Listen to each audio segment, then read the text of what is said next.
Hi അസ്സലാമു അലൈക്കും. നമുക്കിന്ന് നല്ല അടിപൊളിയായിട്ട് ചിക്കൻ പൊരിച്ചെടുക്കാം. നല്ല പെർഫെക്റ്റ് ആയിട്ട് നല്ല സോഫ്റ്റായിട്ട് പഞ്ഞി പോലെ ഇരിക്കുന്ന തരത്തിൽ നല്ലൊരു അടിപൊളി ചിക്കൻ ഫ്രൈ ആണിന്ന്. എല്ലാവരും ഒന്ന് ട്രൈ ചെയ്ത് നോക്കാം. ഇതുപോലെ ട്രൈ ചെയ്യാത്തവർ എല്ലാവർക്കും അറിയുന്നതായിരിക്കും. എന്നാലും ഇതുപോലെ ഒന്ന് ചെയ്യാത്തവർ എന്തായാലും ഒന്ന് ചെയ്ത് നോക്കാം. ഇനി നമുക്കതിലേക്ക് കടക്കാം. അതിനായിട്ട് ഞാനിപ്പോൾ 1 കിലോ ചിക്കനാണ് എടുത്തത്. ഇത് കറിക്കൊക്കെ കട്ട് ചെയ്യണത് പോലെ ഒന്ന് പാകത്തെ പീസാക്കിയിട്ട് കട്ട് ചെയ്യുക. എന്നാലല്ലേ നമുക്ക് പൊരിച്ചെടുക്കുമ്പോൾ നന്നായിട്ട് ഉള്ളൊക്കെ ഒന്ന് വെന്ത് കിട്ടാൻ വേണ്ടിയിട്ടാണ് അങ്ങനെ കട്ട് ചെയ്യുന്നത്. നന്നായി കഴുകി വൃത്തിയാക്കിയിട്ട് ഞാനിപ്പോൾ വെള്ളമൊക്കെ നന്നായിട്ട് ഊറാൻ വെച്ചതായിരുന്നു. വെള്ളം നന്നായിട്ട് കളഞ്ഞ് വെച്ചതായിരുന്നു. ഇനി നമുക്കതൊന്ന് മസാലയൊക്കെ ഒന്ന് തേക്കാൻ വേണ്ടിയിട്ട് വേറൊരു പാത്രത്തിലേക്ക് വെക്കാം. ഏകദേശം ഇതൊരു 1 കിലോൻ്റെ മുകളിലേക്കുണ്ട് ചിക്കന്. അതെല്ലാം ഇതിപ്പോൾ ഒരു ബൗളിലേക്ക് ഞാൻ ഇട്ടിട്ടുണ്ട്.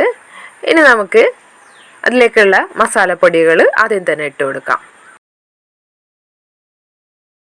കാശ്മീരി ചില്ലിയല്ല, സാദാ മുളകും പൊടിയാണ് എരിവുള്ളത് ഇട്ട് കൊടുക്കുന്നത്. ഒരു 2 ടേബിൾ സ്പൂൺ പൊടി ഇട്ട് കൊടുക്കുന്നുണ്ട്. പിന്നെ 1/2 സ്പൂണോളം മഞ്ഞൾപ്പൊടി, ഗരം മസാല ഒരു 1/2 സ്പൂണിൻ്റെ അടുത്ത്, ഉപ്പിട്ട് കൊടുക്കാം. ആവശ്യത്തിനുള്ള ഉപ്പ് ചേർത്ത് കൊടുക്കാം. 1 ടേബിൾ സ്പൂൺ ഉപ്പാണ്. ഇഞ്ചിയും വെളുത്തുള്ളിയും പേസ്റ്റ് 1 ടേബിൾ സ്പൂണോളം. പിന്നെ അതിലേക്ക് ചേർക്കുന്നത് മെയിനായിട്ട് തൈരാണ്. നല്ല കട്ട തൈരാണത്. ഞാൻ കട്ടൊക്കെ ഒന്ന് ഉടച്ചിട്ടെടുത്തതാണ്. 3 ടേബിൾ സ്പൂൺ തൈര് ചേർക്കുന്നുണ്ട്. തൈരില്ലാത്തവർക്ക് അതുപോലെ സുർക്ക, വിനാഗിരി ഒരു 2-2.5 ടേബിൾ സ്പൂണോളം വിനാഗിരി ചേർത്ത് കൊടുക്കാം. അത്യാവശ്യം പുളിയുള്ള തൈര് തന്നെയാണിത്. നന്നായിട്ടൊന്ന് ഇളക്കി മിക്സ് ചെയ്ത് എല്ലാ ഭാഗത്തേക്കൊന്ന് എത്തുന്ന തരത്തിലൊന്ന് നന്നായിട്ടൊന്ന് മിക്സ് ചെയ്ത് വെക്കാം. മിക്സ് ചെയ്തിട്ട് നമ്മളൊരു പ്രത്യേകമായിട്ട് അടിപൊളി ഇൻഗ്രീഡിയൻ്റ് ആണ്. ഈ പൊരിക്കണയിലൊക്കെ കുരുമുളക് ചേർത്ത് നല്ല സൂപ്പറാണ്. നമ്മൾ വീട്ടിൽ തന്നെ ഉണ്ടാക്കുന്ന കുരുമുളകാണെന്നുണ്ടെങ്കിൽ അടിപൊളിയാണ്, ഫ്രഷ് ആയിട്ട് ഉണ്ടാക്കുന്നത്. അതും കൂടി ക്രഷ് ചെയ്തിട്ടോ അല്ലെങ്കിൽ നന്നായിട്ട് പൊടിച്ചിട്ടോ ചേർത്ത് കൊടുക്കാം. ഞാനിപ്പോൾ പൊടിയാണ് ഒരു 1/2 സ്പൂണിൻ്റെ അടുത്ത് പൊടി ചേർത്ത് കൊടുത്തിട്ടുണ്ട്. നിങ്ങൾക്ക് നിങ്ങളെ എരിവിനനുസരിച്ച് ചേർത്ത് കൊടുക്കാം. കുറച്ച് കറിവേപ്പിലയും കൂടി ഇട്ട് കൊടുക്കുന്നുണ്ട്. നിങ്ങൾക്ക് വേണമെന്നുണ്ടെങ്കിൽ പൊരിക്കുമ്പോൾ ഇട്ട് കൊടുക്കാം, അല്ലാന്നുണ്ടെങ്കിൽ ഇതുപോലെ മസാല കുഴച്ച് വെക്കുമ്പോഴും ഇട്ട് കൊടുക്കാം. ഞാനതിങ്ങനെ നന്നായിട്ടൊന്ന് കുഴച്ച് വെച്ചിട്ട് ഒരു മണിക്കൂർ നേരം ഒന്ന് ഫ്രിഡ്ജിൽ വെക്കുന്നുണ്ട്. മൂടി വെക്കണം നമുക്ക്. ഫ്രീസറിലല്ല, ഫ്രിഡ്ജിൽ ഒരു 1 മണിക്കൂർ നേരം. ഇപ്പോൾ 1 മണിക്കൂർ കഴിഞ്ഞിട്ടുണ്ട്. നിങ്ങളൊരു 1/2 മണിക്കൂറെങ്കിലും കുറഞ്ഞത് വെക്കണം. അപ്പോഴാണ് ഇതിൻ്റെ ഇറച്ചിയിലേക്കൊന്ന് ടേസ്റ്റൊക്കെ ഇറങ്ങിയിട്ട് നല്ല പെർഫെക്റ്റ് ആയിട്ട് കിട്ടുള്ളൂ. ഇനി നമുക്ക് പൊരിക്കാനുള്ള ടൈമായിട്ടുണ്ട്. പൊരിക്കുന്നതിൻ്റെ കുറച്ച് മുന്നായിട്ട് വേണം നമുക്ക് കോൺഫ്ലവർ ഇട്ട് കൊടുക്കാനായിട്ട്. ഒരു 3 ടേബിൾ സ്പൂണോളം കോൺഫ്ലവർ ഇട്ട് കൊടുക്കുന്നുണ്ട്. നല്ലൊരു സോഫ്റ്റ്നെസ്സും ക്രിസ്പിനെസ്സും കിട്ടാൻ വേണ്ടിയിട്ടാണ് ഈ കോൺഫ്ലവർ പൊരിക്കുന്നതിൻ്റെ മുന്നേ ചേർത്ത് കൊടുക്കുന്നത്. നിങ്ങളതുപോലെ തന്നെ ചേർത്ത് കൊടുക്കാം. പൊരിക്കുന്നതിൻ്റെ മുന്നായിട്ട് നന്നായിട്ടൊന്ന് മിക്സ് ചെയ്യാം. നമ്മൾ ഫ്രിഡ്ജിൽ ഈ ഒരു ചിക്കൻ മസാല തേച്ച് വെക്കുമ്പോൾ കുറച്ച് ടൈം കൂടുതൽ വെക്കുകയാണെന്നുണ്ടെങ്കിൽ ഈ ഒരു മസാലയൊക്കെ ഇറങ്ങിയിട്ട് നല്ല പ്രത്യേക ടേസ്റ്റ് തന്നെ ആയിരിക്കും. കൂടുതൽ വെക്കുന്നതിനാണ് സൂപ്പർ ടേസ്റ്റ് വരുന്നത്.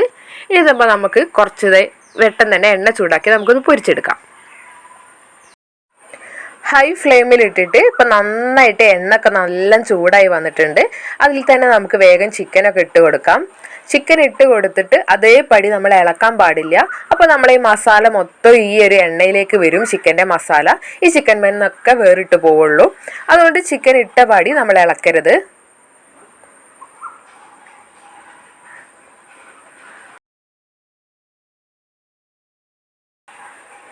പാകത്തിന് ഇപ്പോൾ ചിക്കനൊക്കെ ഇട്ട് കഴിഞ്ഞിട്ടുണ്ട്. ഇനി നമുക്ക് ഹൈ ഫ്ലെയിമിൽ നിന്ന് കുറച്ചിട്ട് മീഡിയം ഫ്ലെയിമിലേക്ക് മാറ്റാം. ഒരു 2 മിനിറ്റ് കഴിഞ്ഞതിന് ശേഷമാണ് ഇങ്ങനെ ഒന്ന് കുറക്കണത്. ഇനി നമുക്കൊന്ന് മൂടി വെച്ച് വേവിക്കാം. ഇങ്ങനെ മൂടി വെച്ച് വേവിക്കുമ്പോൾ നല്ല സോഫ്റ്റായിട്ട് കിട്ടും ചിക്കൻ. അതുപോലെ തന്നെ നന്നായിട്ട് ഉള്ളൊക്കെ വെന്ത് കിട്ടും. ഒരു 3 മിനിറ്റ് വരെ ഞാൻ ഇങ്ങനെ മൂടി വെച്ച് വേവിച്ചിട്ടുണ്ട്. ഇനി നമുക്കിതൊന്ന് മറിച്ചിടാം.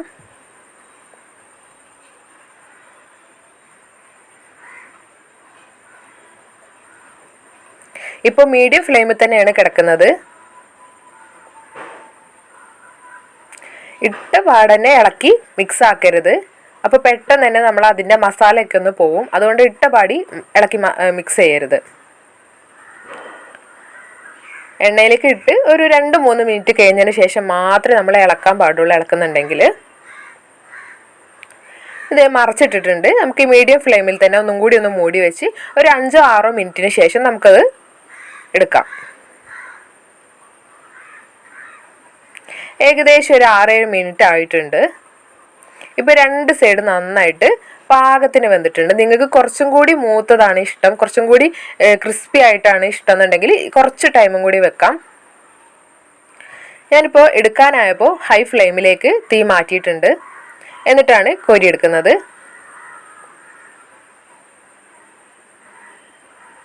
ഇപ്പം നമ്മൾ അടിപൊളിയായിട്ടുള്ള ചിക്കൻ ഫ്രൈ, നല്ല സോഫ്റ്റ് ആയിട്ടുള്ള, ഉള്ളിലെ ഇറച്ചിയൊക്കെ നല്ല സോഫ്റ്റായി കിടക്കുന്ന അടിപൊളി ചിക്കൻ ഫ്രൈ ആണ്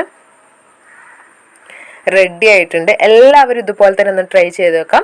നമ്മൾ അടുത്ത ട്രിപ്പും ഇതുപോലത്തെ ഒന്ന് പൊരിച്ചെടുക്കാം. ഇനി അതിൻ്റെ മേലിൽ ഗാർണിഷ് ചെയ്യാനായിട്ട് നമ്മൾ കറിവേപ്പിലയോ മല്ലിയിലയോ എന്തെങ്കിലും ഒന്ന് ഇടണമെങ്കിൽ ഇടാം. എല്ലാവരും ഒന്ന് ട്രൈ ചെയ്ത് നോക്കാം. സിമ്പിളായിട്ടുള്ള അടിപൊളി സോഫ്റ്റ് ആയിട്ടുള്ള ചിക്കൻ ഫ്രൈ ആണ്. എല്ലാവരും തയ്യാറാക്കി നോക്കുക. ഇൻഷാ അല്ലാഹ് നല്ലൊരു വീഡിയോ ആയിട്ട് നമുക്കിനി വീണ്ടും കാണാം.